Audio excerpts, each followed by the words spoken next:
Impact Wrestling. There's some stuff I need to address right now because we have a situation on our hands here, guys. I got to address this now because either I'm going to forget or I'm going to get nervous about it. So I want to say this now. This month we have a bit of a problem. AEW's All In is on the same day as Emergence. Now, Emergence comes out, I think, 8 o'clock at night, easily. But AEW's All In, since it's at Wembley Stadium in England, I think comes out at 12 or 1 in the afternoon. And I have no idea how long it is. So it could be up to 5, 6, even 7 hours. I don't know how long it's going to be. So I've thought this out, and this is what I may have to do. If the show stretches into 7 o'clock, what is going to happen for me is I am going to skip Emergence and do it the next day. That is what's going to happen because WrestleVerse United comes on the 20th. So there's no problem there. As far as I know, there's no problem on the 20th. I don't think there's any shows from WWE is going to be running there because we're already going to have it on the 5th, this Saturday. So the 20th, cool. But the 27th of this month, I will be doing All In. And if it stretches beyond or up to 7 o'clock, I will not be doing Emergence. I will do it the next day, Monday, and then I'll upload it then. That is the only way I'm going to do this because I am not burning myself out. It is easy to get burnt out and frustrated, and I don't want to do that. That's too much for me personally. I'm not doing 2 shows at the same time where there's barely an hour in between to record a video and then have to go straight into another one. So I wanted to make that clear right now. Yes, it's a long-winded thing. I had to say it. It's 1 minute and 52 seconds. Let's move on to this show, which I'm going to say this.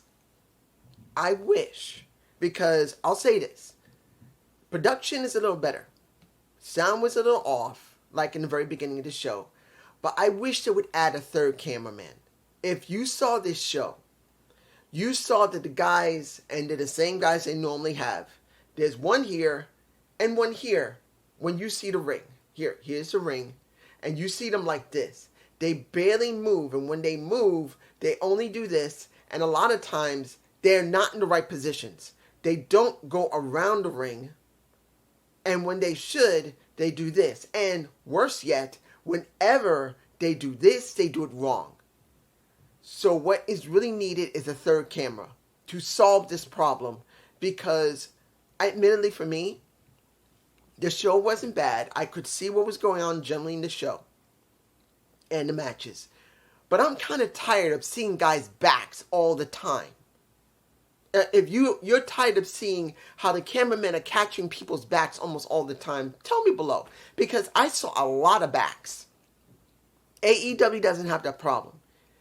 WWE doesn't have that problem. And normally, they got 2 cameramen that reposition themselves constantly along with 1 hard cam. Impact has 2 hard cams. Has 2 cameramen, 1 hard cam, and an overhead cam. And they still can't get it done right.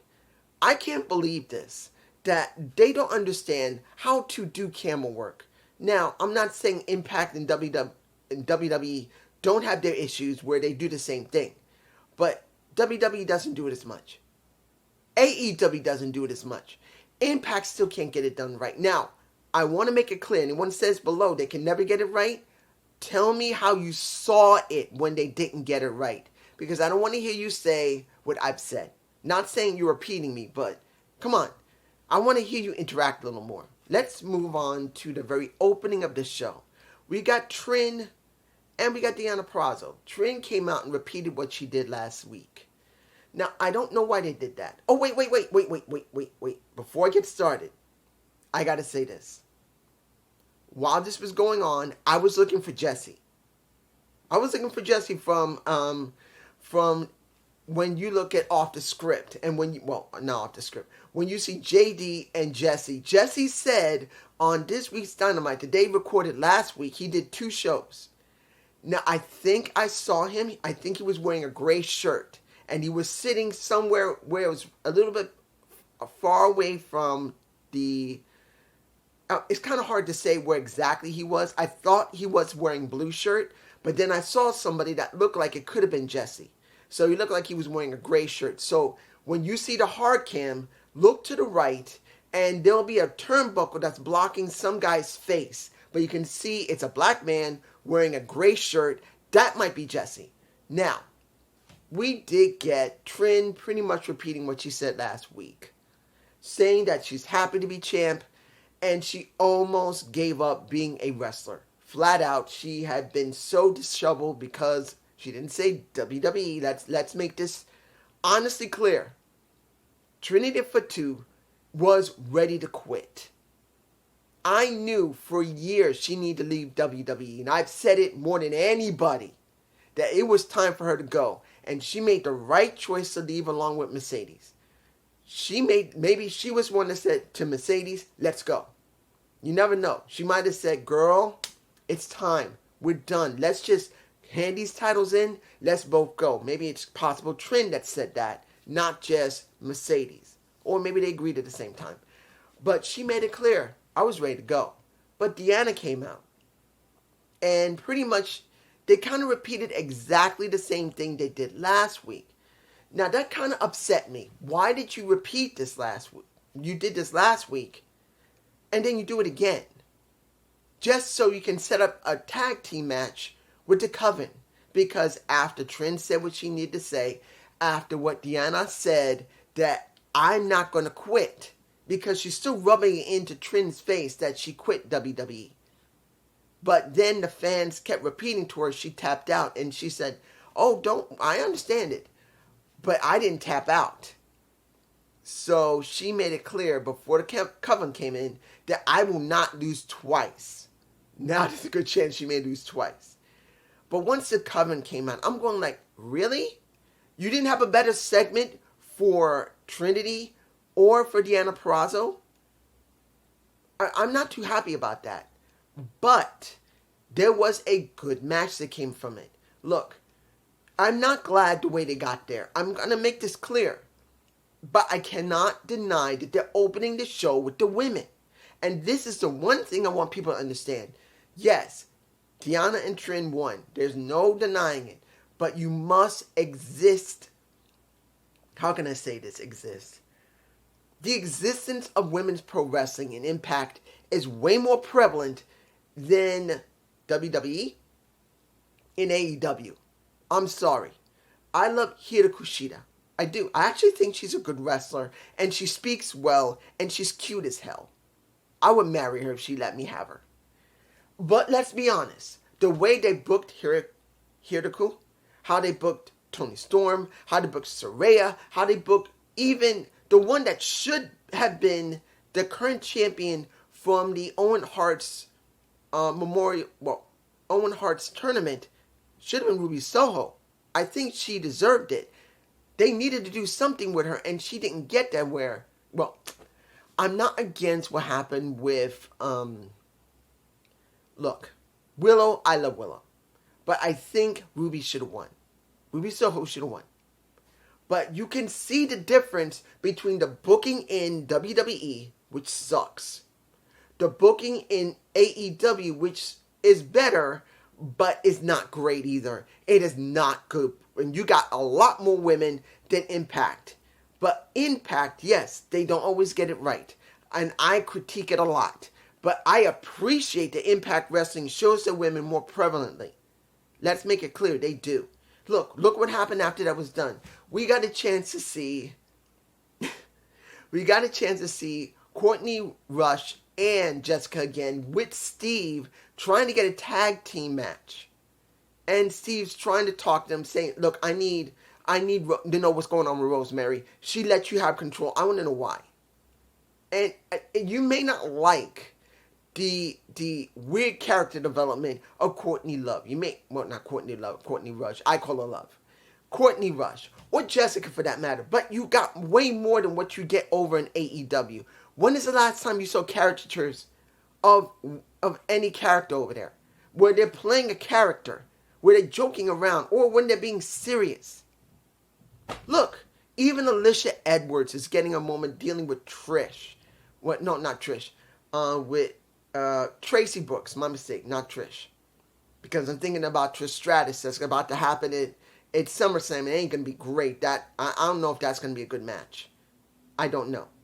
But when it comes to Alicia dealing with Tracy Brooks, that's something there. And now you see that a Jody Threat doesn't like how she's being disrespected because she's a legend. She's her first knockout. And now they're going to have a match next week because she's trying to defend her honor due to the fact that Tracy Brooks cannot wrestle because she hasn't wrestled in years. She's not an active competitor.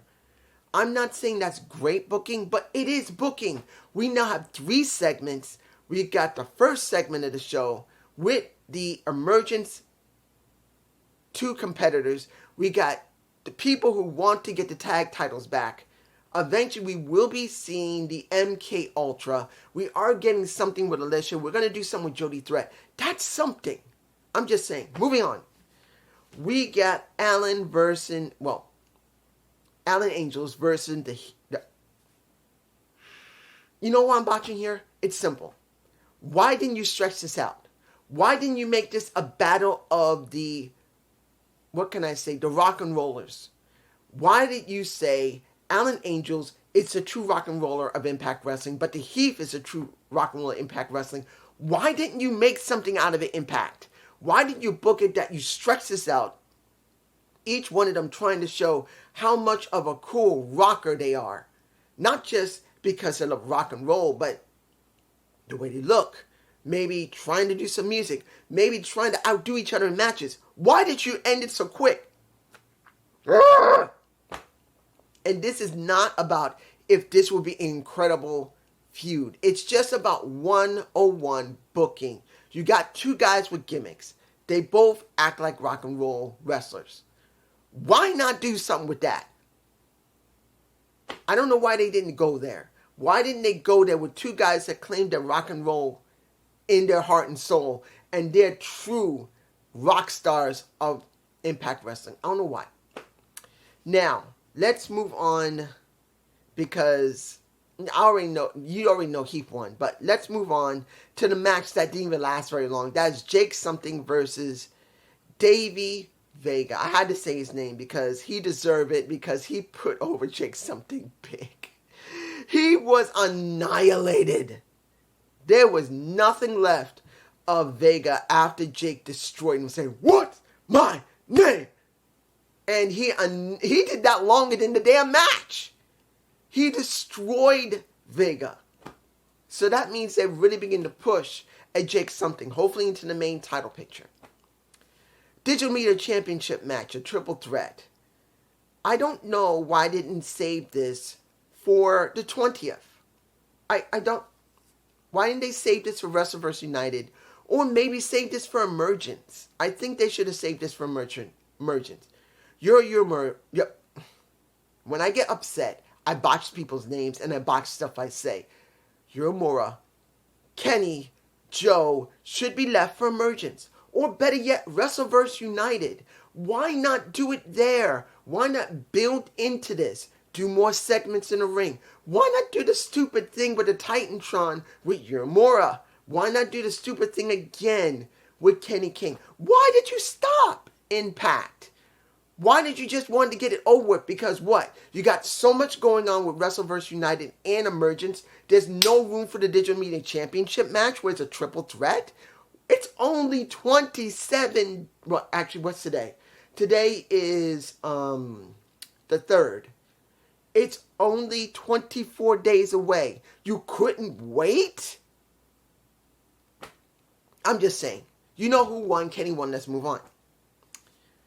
Now, first round for the tag tournament. The Rascals versus Gretchen and Mike Bailey. Let me make this clear. Both teams needed to win. Because if you're going to do something with Mike, you got to do something. If you're going to do something with Jonathan, you got to do something. This is a problem with me personally. Guys, Mike Bailey has been in the X Division for a while. And I can understand him going to the tag division because there's nothing else for him to do. He's already been a champion already. Jonathan has not. But they're not doing anything with him. not the Impact, but that interview he had where he pretty much is frustrated because they keep breaking the laws here, and he wants something similar to the pure division that's in All H. He's sick of this situation where there's always cheating. He wants a pure style type of thing in Impact Wrestling.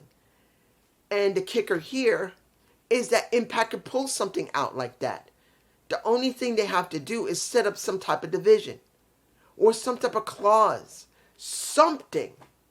But no, they're just showing him frustrated. And if they're going to do something with Speedball and Jonathan Gresham, the foundation, the octopus himself, why would you let them job? Why would you let Jonathan Gresham get sprayed in the damn face at the very end of the match, which is a good match?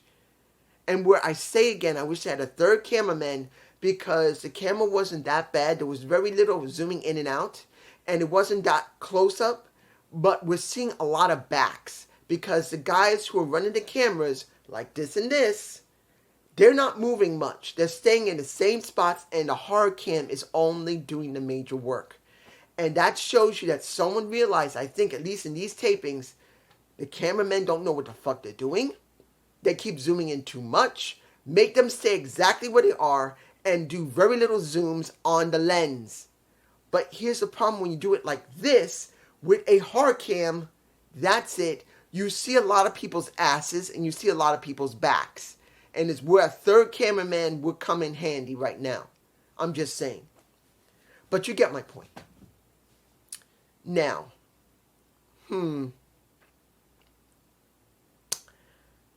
this is where it gets interesting. Because I just went through practically almost all the matches here. I pretty much did. I went through all the matches. That's all the matches. The backstage segments was the most interesting one. Let me give it to you like this. Am I enjoying seeing Lio Rush work with Moose, work with him being in a team, with Moose, with I don't know where this is going. You can see that Bully Ray is trying to make sure that this team can get anything they want. So what are we doing? He's got the X Division title. Pretty much Moose and Brian Myers is going after the tag titles. And Bully Ray wants the main title. That's what they're going to do. That's the way they want to set it up. They're not saying they have a team name. They're just doing it. And seeing that Lio keeps saying, I don't want friends. And they're telling him, and they're ready to punch the hell out of him. Saying, we're not asking to be friends.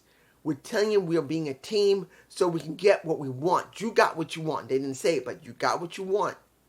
That's what we want. Stick with us. You'll get what you want. This is not about liking each other. We don't give a damn about you.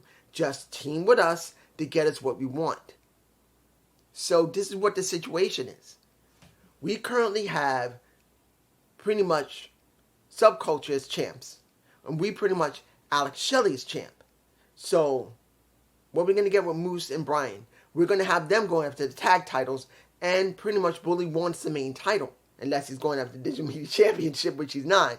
But then the interest here is how far they're going to go with the story. Are they going to lead it all the way into Bound for Glory? Will we see title changes at Bound for Glory? Yes, it's going to be in October, but I'm not saying they should rush it. We got Wrestleverse United, and we're going to have Emergence. And then between September and October, we'll have whatever they're going to do there. So in October, I know they're going to the UK. So there's going to be UK stuff there, which is great. They haven't done, 8 or 9 years, I think? So maybe they may do Bound for Glory there, maybe. That would be interesting to see a Bound for Glory in the UK. I think that's what they should do, but I'm just saying. But it's good to see this. But then on the flip side, you're going to be seeing that the Motor City Machine Guns, Kushida, and John... let me give it to you like this. Do I want to see Josh Alexander on that team? No. But because he's a face, they got to put him there. Do I believe that he could go against them? He should. But he's going to be acting as a face right now. That's how they brought him back. I just don't agree with it, but that's the way they're going to do it. Now, what else do we have here to talk about? I'm going to leave anything else except for the really important one. This is an ideal. That's what the title is. I'm not changing it. When we had the interview with Eric Young, and Gia asked him, "How are you alive? We thought you were dead." He says, "Well, there's footage that's going to explain it." And they showed the footage at the end of the show. They spent the last 3 or 4 minutes showing what happened after Dina's supposed to plunge that knife into pretty much into Eric Young's body. Eric was killed, supposedly, and then spits up blood. I think I got a shot of it. I don't know if I got the blood spitting out of his mouth. I don't think so. Just blood on his face. I think it's in my face. They showed that. Then him crawling out of the jail onto a Harley. And then onto a Harley. And then we get his montage as well as his narration pretty much saying when you are... how can I explain this? You'll need to watch it yourself. They'll do a highlight of it. But I'm going to say this. Him saying that there has to be change. Death comes. Death can be beautiful. Death can be releasing. Death can be the next step. But that's if the next step is what I am. I am not at the next step yet. I am still alive and I am going to continue. That is what Eric Young said. Now, I don't know if they really recorded this before he left. I don't think so. I think this is a recent recording. It's only been about 9 or 10 months since he's been gone. So the situation here is this. They're trying to show that Eric Young didn't die, but he was transformed from being the design to something entirely different. And the key is an ideal. What I just said about all of that leads to an ideal. That you can die, but your ideal cannot die. And the ideal of Eric Young as a pro wrestler is not dead. I think that's a little knock to what happened in WWE. Let's make this clear. Let's put this on the table. Eric Young, nearly 10 months ago, found out that Vince was not there. Well, 11 or 12 months ago. He learned, like everybody else, that Vince was not there. And Triple H probably called him when his contract was nearing up. Or he called Triple H and said, "Look, my contract is up." Or Triple H said, "Hey, I heard your contract is nearly up. You're going to be staying?" He says, "No. I would love to come back. Now that Vince is not there, I want to come back." And Triple H said, "Yeah." But when January rolled over into this year, which I said it clearly, by November and December going into January, this is not right. There's something wrong with the booking of WWE in November into December. I said the booking seems to be off. January, when we heard that Vince got back in, I knew that was it. He was going to come back. I knew he was coming back when he did. I knew he was going to start doing any type of recordings or anything he wanted to do like he did last time. And by the time of last year, when he found out, I'm telling you, he realized it like everybody else, and he asked for his release, which Triple H gave him, I'm sure, before he lost total control. Or Vince just said, "Fine, get out of here." This has to be really mirroring what happened to him. Because once again, Eric Young, who has a lot to contribute, he doesn't want to work in the back as a producer. He wants to wrestle. Vince has no interest in him being a wrestler. Again, because when Sanity came up, Vince did nothing with him. And now again, he comes back. He's full of optimism, but then he hears Vince is coming back. Vince is back. He asked to be released because he knew he wasn't getting nowhere. And that vid pack had to be that. That was just a homage of his ideal as a pro wrestler, as far as I'm concerned. He's saying, I'm a freaking pro wrestler. You can kill me as a person, but you can't take who I am. But that's just me, and I hope you enjoy this. Please give me a comment below. Tell me what you think about the camera work, but also tell me if you like the show or not. I'm not agreeing with some of this booking. I'm sorry. I'm not. But was the show bad? No. Was the wrestling bad? No. Was not. Let's make this clear. The wrestling wasn't bad. The booking was not right for me personally. But I'm glad to see they're still doing stuff with women. because we had 3 segments for the women. Even though it was only 1 match, we got 3 segments, counting the women match and 2 backstage. That's it. Peace.